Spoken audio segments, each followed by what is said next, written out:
Magpainit ng kawali.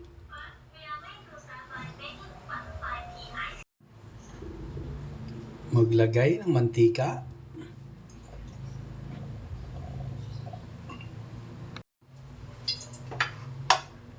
Igisa ang sibuyas, bawang, luya at sili.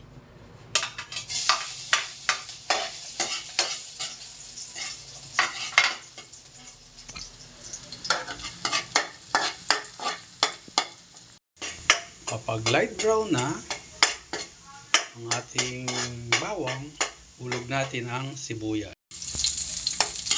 Ayan. Brown na sa sibuyas. Then, hulog natin ang luya. Ayan, medyo maging light brown para manikit ang kanyang amoy at sarap. Kapag medyo light brown ang ating sibuyas, bawang at luya, lagay natin ang ating chicken. Sasangkot siya lang natin para manikit at lasa ng luya at bawang sibuyas. Habang sinasangkot siya natin ang chicken, lagyan natin ng patis para lumasa at maging masarap ang ating luto. Hintayin lang natin manuot ang lasa ng patis sa ating chicken. Then, pagka medyo naluluto na siya, additional tayo ng water. At syempre, mag-additional tayo ng paminta. Pampalasa din to at pampawala ng lasa. Okay?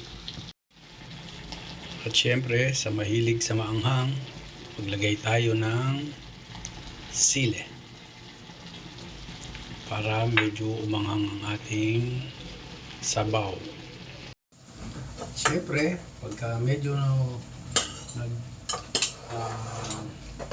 makapit na ang lasa ng ating mga ingredients sa ating chicken, haluin natin para lumasa ng gusto.